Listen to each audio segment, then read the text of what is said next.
আসসালামু আলাইকুম। আমার আজকের রেসিপি চটপটি মশলা। আপনারা যারা বাসায় চটপটি বানানোর কথা ভাবছেন তাদের জন্য আজকে আমি নিয়ে এলাম হোমমেড চটপটি মশলার রেসিপি। আশা করছি আপনাদের কাজে আসবে।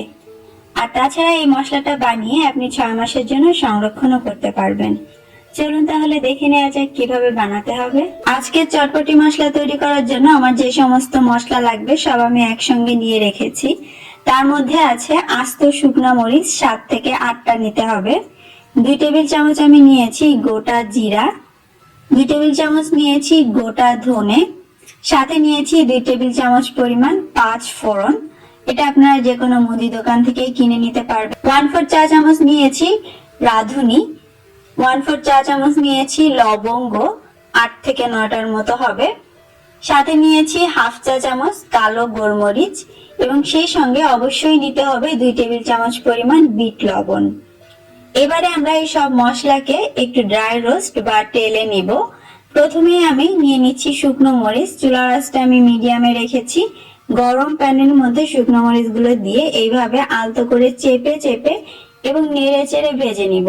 মরিচগুলোকে খুব বেশি কালচে করে ফেলা যাবে না, তাহলে কিন্তু মশলার রংটাও কালচে হয়ে যাবে। যখন দেখবেন মরিচ থেকে সুন্দর একটা ঘ্রাণ আসছে এবং এরকম কালচে দাগ পড়েছে মরিচের গায়ে, সেই সঙ্গে মরিচগুলো একটু ফুলো ফুলো হয়ে যাবে, তখন বুঝবেন হয়ে গিয়েছে। মরিচটা আমি তুলে নিয়ে ওই একই প্যানের মধ্যে এবার আমি দিয়ে দিচ্ছি আস্ত ধনে।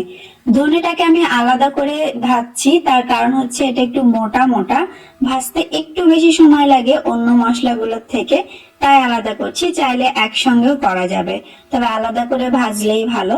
আর এটাও বুঝবেন যে কালারটা একটু চেঞ্জ হবে, সেই সঙ্গে সুন্দর একটা অ্যারোমাও আপনি পাবেন, তবে পুড়িয়ে ফেলা যাবে না। আর ভাজা হয়ে গেলে এটাকে আমি সঙ্গে সঙ্গে প্যান থেকে নামিয়ে ফেলবো, তা না হলে কিন্তু প্যানের গরমে আরো বেশি ভাজা হতে থাকবে।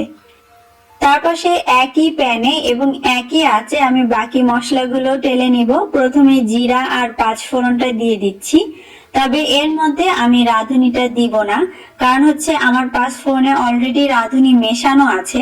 যদি আপনাদের 5 ফোড়নে রাঁধুনি না মেশানো থাকে তাহলে আলাদা করে 1/4 চা চামচ রাঁধুনি দিয়ে দিতে হবে।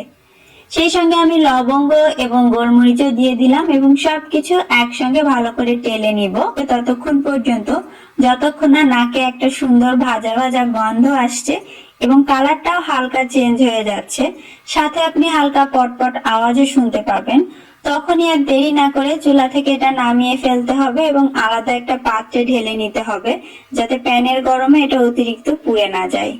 মশলা ভাজা শেষ, আর এটা হচ্ছে আমাদের সেই বিট লবণ। এখন এই সবকিছু একসঙ্গে মেশালে আমাদের চটপটি মশলা রেডি হয়ে যাবে। তবে আপনি যদি মশলাটা বেশি দিন সংরক্ষণ করতে চান, সেক্ষেত্রে গুঁড়ো করার আগে মশলাটাকে অবশ্যই আগে একটু ঠান্ডা করে নেবেন। একদম গরম গরম চুলা থেকে নামিয়ে যদি গুঁড়ো করেন তাহলে মশলার মধ্যে একটা আর্দ্র ভাব চলে আসে এবং মশলাটা তাড়াতাড়ি নষ্ট হয়ে যায় এবং সুগন্ধটাও চলে যায়।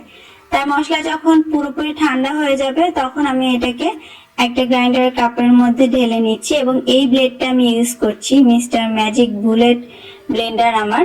তো সবকিছু একসঙ্গে ভালো করে আমি একটু গুঁড়ো করে নিয়েছি। যেহেতু ভাজা মশলা খুব সহজেই এটা গুঁড়ো হয়ে যাবে, তো শেষবার গুঁড়ো করার আগে এর মধ্যে আমি বিট লবণ 2 টেবিল চামচ দিয়ে দিচ্ছি এবং একসঙ্গে আবারও একটু গুঁড়ো করে নিব। এতে করে বিট লবণ মশলার সঙ্গে যেমন ভালোভাবে মিশে যাবে, সেই সঙ্গে মশলার কালারটাও কিন্তু অনেক লাইট হয়ে যাবে। ব্যাস, আমাদের চটপটি মশলা কিন্তু একদম রেডি। দেখতেই পাচ্ছেন কত চমৎকার একটা কালার এসেছে, সেই সঙ্গে আমি এখন এই সুগন্ধটা টের পাচ্ছি। আপনি যখন বাসায় বানাবেন এই মশলাটা, আপনিও টের পাবেন যে সুগন্ধটা আসলে কতটা চমৎকার, যদি না আপনি মশলাগুলো ভাজতে গিয়ে পুড়িয়ে ফেলেন। মশলা বানানো শেষ, এবার সংরক্ষণের পালা। আর তার জন্য খুব ভালো হয় যদি কাচের কোনো বয়াম আপনি ব্যবহার করেন, তাহলে মশলাটা বেশি দিন ফ্রেশ থাকে। আর সব থেকে ইম্পর্টেন্ট, যে পাত্রে রাখেন সেটা যেন পুরোপুরি শুকনো হয়।